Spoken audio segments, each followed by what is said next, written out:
वालेकुम एवरीवन, मेरा नाम है नूर एएसएम। हर दर्द की दवा है सल्ले अला मोहम्मद, तावीज़ हर बला है सल्ले अला मोहम्मद। बेशक दौलत चाहते हो दुनिया और आखिरत की, तो कर लो वजीफ़ा सल्ले अला मोहम्मद। तो आप लोग भी एक बार दिल से दरूद इब्राहीम लाजमी पढ़ लीजिए।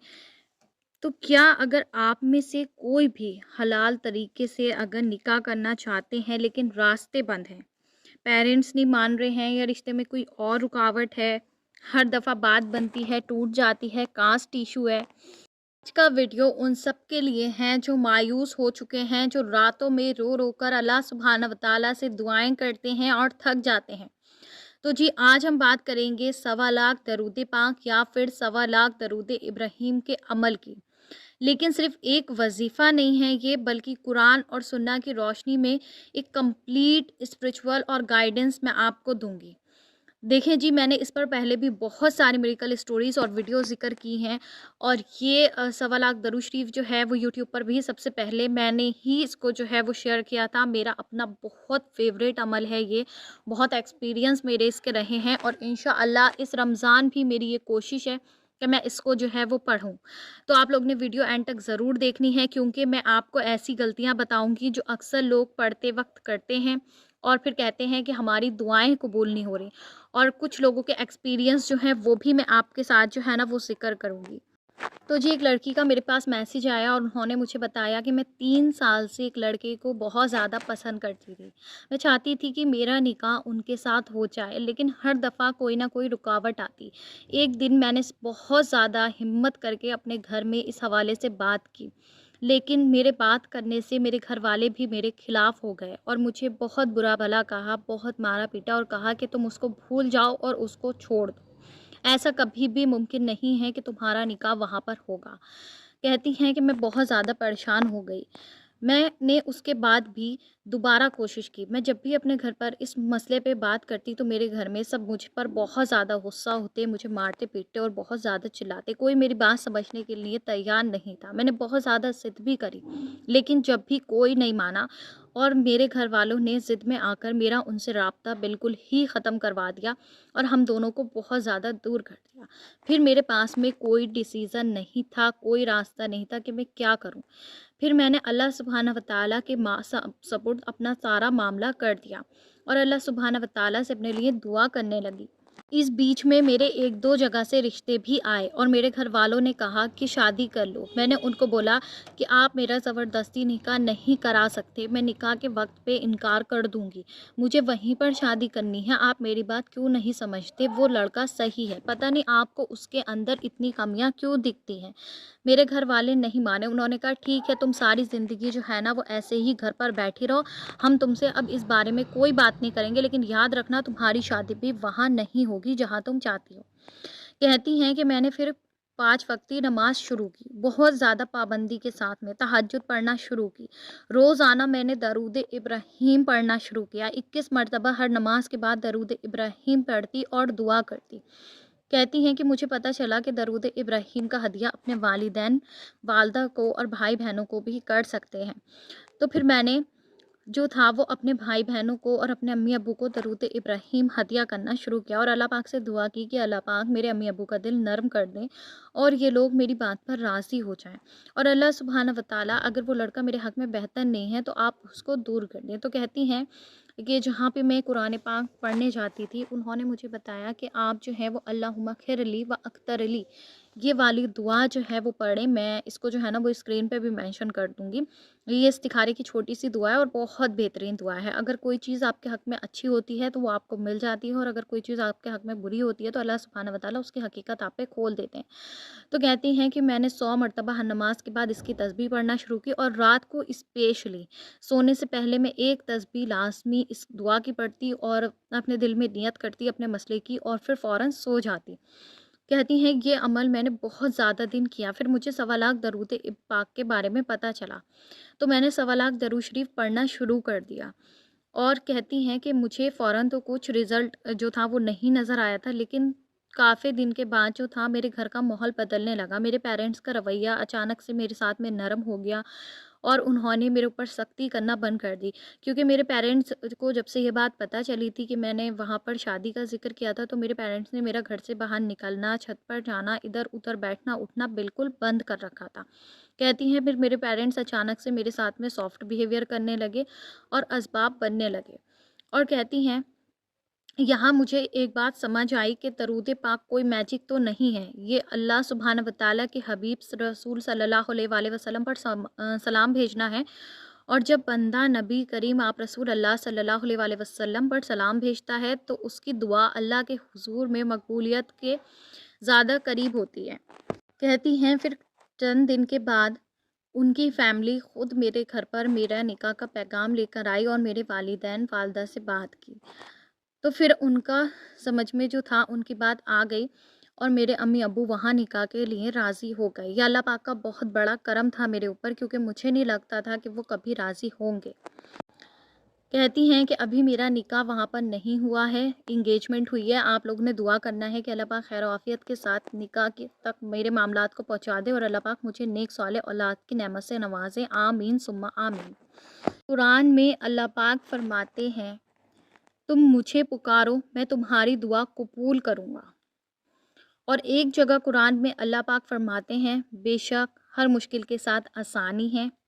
सूरे अलम नशरा में और सूरे बकरा में अल्लाह पाक फरमाते हैं, अल्लाह तौबा करने वालों से मोहब्बत करता है। यानी जब बंदा वापस आता है तो अल्लाह सुब्हाना व तआला उसे कभी भी रिजेक्ट नहीं करते हैं, बल्कि उसकी दुआओं को कबूल करते हैं, उसकी तौबा को माफ़ करते हैं और अल्लाह सुब्हाना व तआला राज़ी हो जाते हैं। हर जगह कुरान में ये निशानी हमें देखने को मिलती है कि अल्लाह सुब्हाना व तआला ने कहीं ये नहीं कहा कि तुम्हारी दुआ कबूल नहीं होगी, तुम्हारी तौबा कबूल नहीं होगी, बल्कि कुरान में बार-बार ये कहा गया है कि दुआएँ कबूल होती हैं, तौबा कबूल होती है। अल्लाह सुब्हाना व तआला बहुत रहमान है, रहीम है, गुनाहों को माफ़ करते हैं। दूसरी मिरेकल स्टोरी जो आपके साथ मैं ज़िक्र कर रही हूँ, ये मेरी एक भाई से मुलाकात हुई थी, तो मैंने उनसे पूछा था। वो ज़िक्र कर रहे थे दरूद इब्राहीम का, तो मैंने उनसे पूछा कि आप क्या मुझे बता सकते हैं कि आपको दरूद इब्राहीम पढ़ने से क्या-क्या हासिल हुआ? तो उन्होंने मुझे बताया कि मैं दरूद इब्राहीम जो है वो सवा लाख मरतबा भी बहुत बार जो है वो पढ़ चुका हूँ और वैसे मैं अपने डेली बेसिस पर 1100 मरतबा दिन भर में दरूद इब्राहीम मुकम्मल करता हूँ। तो मैंने उनको बोला कि आपको दरूद इब्राहीम से क्या-क्या हासिल हुआ? तो उन्होंने मुझे बताया कि देखो, सबसे पहली चीज़ जो मुझे दरूद इब्राहीम से हासिल हुई, वो मेरा पसंद की जगह पर निकाह हो गया, अल्हम्दुलिल्लाह। अभी मेरे पास एक बेटा है, एक बेटी है। दूसरी चीज़ उन्होंने मुझे बताई कि वो बेरोज़गार थे, उनके पास कोई अच्छा सोर्स ऑफ इनकम नहीं था। कहते हैं कि दरूद इब्राहीम के पढ़ने से उनके पास इतना बेहतरीन सोर्स ऑफ इनकम है, जो वो कभी सोच नहीं सकते थे। फिर उन्होंने मुझे बताया कि वो चाहते थे कि उनका एक बहुत बड़ा बेहतरीन अपना घर हो और उनके पास इतना पैसा हो कि वो गरीबों की मदद कर सकें, किसी को सपोर्ट कर सकें फ़ाइनेंशियली तौर पर। तो कहते हैं कि मैंने उसके लिए बहुत दरूद इब्राहीम पढ़ा, तो अल्लाह सुब्हाना व तआला ने मुझे उस नेमत से भी नवाज़ा।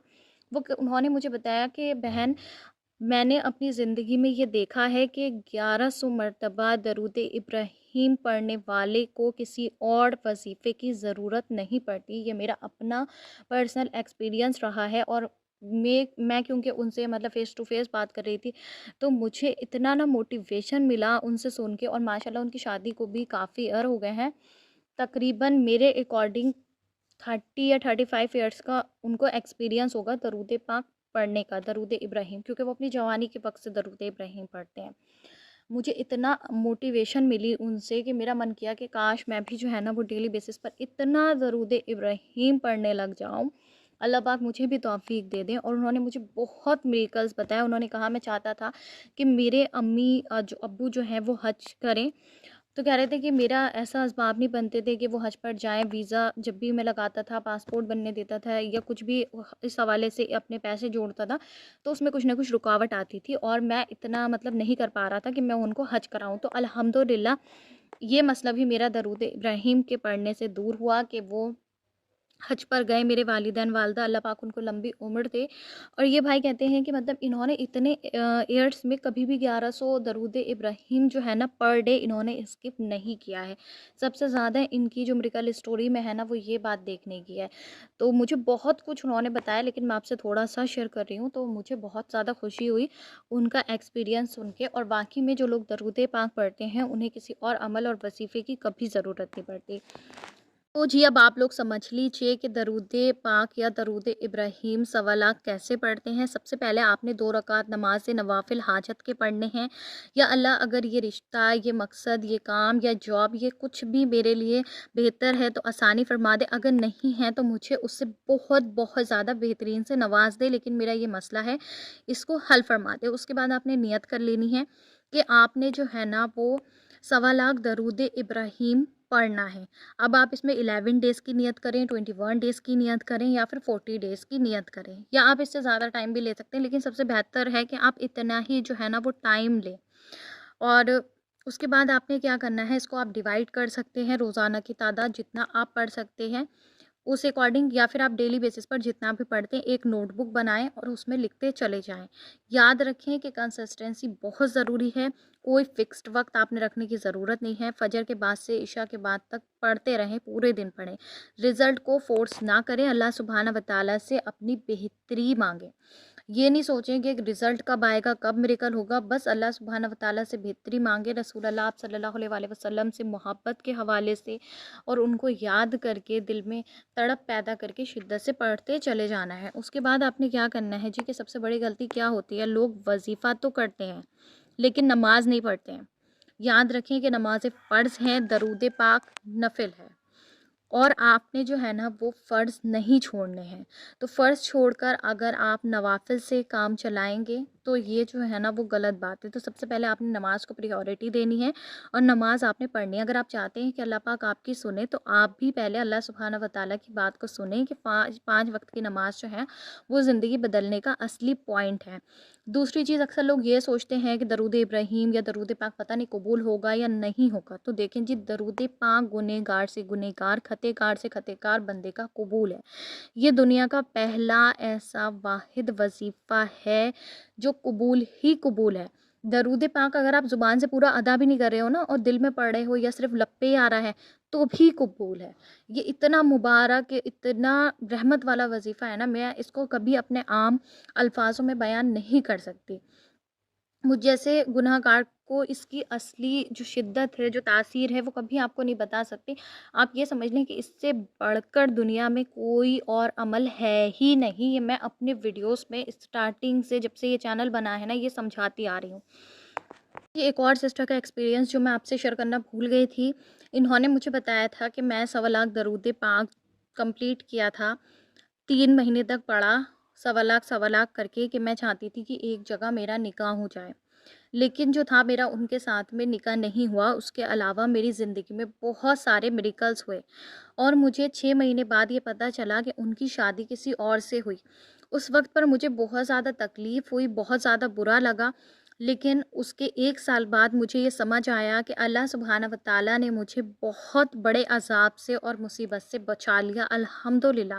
मैं अल्लाह पाक का बहुत ज़्यादा शुक्र अदा करती हूँ। और कहती हैं कि मैंने सवा लाख उन 3 महीनों के बाद कभी नहीं पढ़ा, लेकिन जब मेरे सामने ये असलियत आई ना कि अल्लाह पाक ने मुझे कितनी बड़ी तकलीफ़ से बचा लिया, तो मुझे बहुत ज़्यादा अपने किए पर पछतावा हुआ कि मैंने दरूद पाक सिर्फ़ अपने मकसद के लिए पढ़ के छोड़ दिया था, और उसके बाद कभी दरूद पाक की तरफ तवज्जो नहीं की। अल्लाह पाक मुझे माफ़ करें, और मैंने अपने गुनाह की अल्लाह पाक से बहुत ज़्यादा माफ़ी मांगी। मुझे अपने ऊपर बहुत शर्मिंदगी और अफ़सोस महसूस हुआ, और उसके बाद से मैंने दरूद इब्राहिम को दोबारा से अपनी रूटीन में शामिल किया है। कभी कभी दुआ का मतलब ये नहीं होता कि जो आप मांग रहे हैं आपको सेम चीज़ मिल जाएगी। कभी कभी दुआ का मतलब ये होता है कि आप कुछ बहुत बहुत ज़्यादा बेहतरीन डिज़र्व करते हैं, और अल्लाह पाक आपको बहुत बड़ी मुसीबत से जो है वो बचा लेते हैं। लास्ट पॉइंट, बहुत सारे लोग कहेंगे कि ड्यूरिंग साइकिल डेज पीरियड्स में दरूद पाक का जो ये वजीफ़ा है वो कर सकते हैं। तो जी बिल्कुल जो है वो आप कर सकते हैं।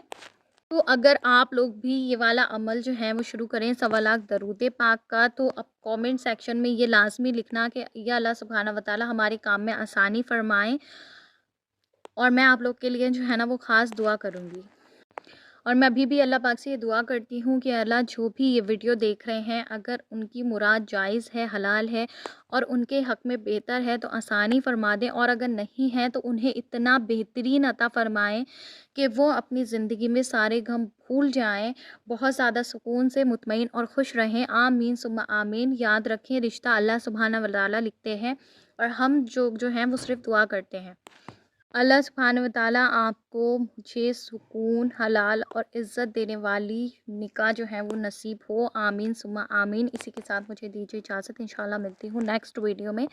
तब तक मुझे और उम्मत मुस्लिमा को लाज़मी अपनी दुआ में याद रखिएगा।